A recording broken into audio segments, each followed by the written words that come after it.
ಈ ಔಷಧಿ ಬಳಸಿದ ನಂತರವೇ ಈ ತೋಟದಲ್ಲಿ ಈ ಉದ್ದನೆಯ ಕ್ಯಾರೆಟ್ ಬೆಳವಣಿಗೆಯನ್ನು ನಾವು ನೋಡಲು ಪ್ರಾರಂಭಿಸಿದೆವು. ನಾವು ಮೊದಲು ರಾಸಾಯನಿಕಗಳನ್ನು ಬಳಸಿದಾಗ ಕ್ಯಾರೆಟ್ಗಳು ಇಷ್ಟೊಂದು ಹೊಳಪನ್ನು ಪಡೆಯಲಿಲ್ಲ ಮತ್ತು ಇಷ್ಟೊಂದು ಉದ್ದವನ್ನು ಪಡೆಯಲಿಲ್ಲ.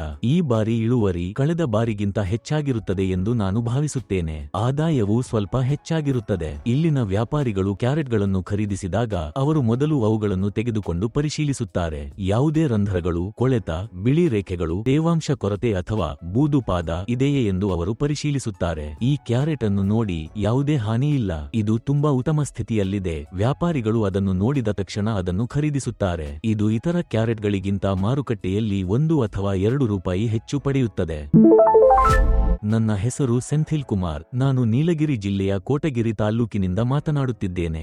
ಈ ಭೂಮಿ 1/2 ಎಕರೆ ವಿಸ್ತೀರ್ಣದಲ್ಲಿದೆ. ನಾವು ಈ ತೋಟದಲ್ಲಿ ಕ್ಯಾರೆಟ್ ನೆಟ್ಟಿದ್ದೇವೆ. ಈಗ ಈ ಕ್ಯಾರೆಟ್ ಸುಮಾರು 100 ದಿನಗಳ ಬೆಳವಣಿಗೆಯ ಹಂತವನ್ನು ತಲುಪಿದೆ. ಇದು ಕೊಯ್ಲಿಗೆ ಸಿದ್ಧವಾಗಿದೆ. ಆರಂಭದಲ್ಲಿ ನಾವು 15 ರಿಂದ 20 ದಿನಗಳಲ್ಲಿ 1/2 ಲೀಟರ್ ಅಭಿಮಾನ್ ಅನ್ನು ಸಿಂಪಡಿಸಿದ್ದೇವೆ. ಬೇರುಗಳು ಉತ್ತಮ ಸ್ಥಿತಿಯಲ್ಲಿವೆ. ಈ ಕ್ಯಾರೆಟ್ ಅನ್ನು ನೋಡಿ, ಅದು ಎಷ್ಟು ಉದ್ದವಾಗಿದೆ ಎಂದು ನೋಡಿ. ನಾವು 15 ರಿಂದ 20 ದಿನಗಳವರೆಗೆ ಅಭಿಮಾನ್ ಅನ್ನು ಬಳಸಿದ್ದೇವೆ. ಅದರ ನಂತರ ನಾವು 15 ರಿಂದ 30 ದಿನಗಳವರೆಗೆ ಆರ್ಬಿಕ್ಸ್ ಅನ್ನು ಬಳಸಿದ್ದೇವೆ. ಈ ಆರ್ಬಿಕ್ಸ್ ಔಷಧವು ಬೆಳೆ ಚೆನ್ನಾಗಿ ಬೆಳೆಯಲು ಸಹಾಯ ಮಾಡುತ್ತದೆ. ಸಸ್ಯವು ಬೇಗನೆ ಬೆಳೆಯುತ್ತದೆ. ಇಡೀ ಹೊಲವು ಹಸಿರಾಗಿರುತ್ತದೆ. ಕಾಂಡಗಳು ಸಹ ಉತ್ತಮ ಶಕ್ತಿಯಿಂದ ಬೆಳೆಯುತ್ತವೆ. ಇದನ್ನು 30 ಅಥವಾ 40 ದಿನಗಳಲ್ಲಿ ಸಿಂಪಡಿಸಬೇಕು. ಅದೇ ಟ್ಯಾಂಕ್ನಲ್ಲಿ 500 ಮಿಲಿ ಮಿಶ್ರಣ ಮಾಡಬೇಕು. ಅದರ ನಂತರ ನಾವು 70 ರಿಂದ 75 ದಿನಗಳವರೆಗೆ FL77 ಅನ್ನು ಬಳಸಿದ್ದೇವೆ. ಈ ಔಷಧಿಯನ್ನು ಬಳಸಿದ ನಂತರ ಕ್ಯಾರೆಟ್ನ ಆಕಾರವು ಉತ್ತಮ ಸ್ಥಿತಿಗೆ ಬರುತ್ತದೆ. 70 ದಿನಗಳ ನಂತರ ಕ್ಯಾರೆಟ್ ಹೆಬ್ಬೆರಳಿನ ಗಾತ್ರದಲ್ಲಿರುತ್ತದೆ. ಅದಾದ ನಂತರ ಔಷಧಿಯನ್ನು ಹಾಕಲಾಯಿತು ಮತ್ತು ಇಂದು ಅದು 100 ದಿನಗಳ ಹಂತವನ್ನು ತಲುಪಿದೆ. ಈ 30 ದಿನಗಳಲ್ಲಿ ಕ್ಯಾರೆಟ್ ಕೊಯ್ಲಿಗೆ ಸಂಪೂರ್ಣವಾಗಿ ಸಿದ್ಧವಾಗಿದೆ. ಅಂದರೆ ಈ ಔಷಧಿಯನ್ನು 70 ರಿಂದ 100 ದಿನಗಳ ನಡುವೆ ಬಳಸಬೇಕು. ಆಗ ಮಾತ್ರ ಅದು 100 ದಿನಗಳಲ್ಲಿ ಉತ್ತಮ ಇಳುವರಿಯೊಂದಿಗೆ ಕೊಯ್ಲಿಗೆ ಸಿದ್ಧವಾಗುತ್ತದೆ. ಈಗ ನಾವು ಅದನ್ನು ನೋಡಿದರೆ ನಾವು ಅದನ್ನು ಇನ್ನೂ 4 ಅಥವಾ 5 ದಿನಗಳಲ್ಲಿ ಸಂಪೂರ್ಣವಾಗಿ ಕೊಯ್ಲು ಮಾಡಬಹುದು. ಕಳೆದ ಬಾರಿಗಿಂತ ಇಳುವರಿ ಹೆಚ್ಚಾಗುತ್ತದೆ ಎಂದು ನಾನು ಭಾವಿಸುತ್ತೇನೆ.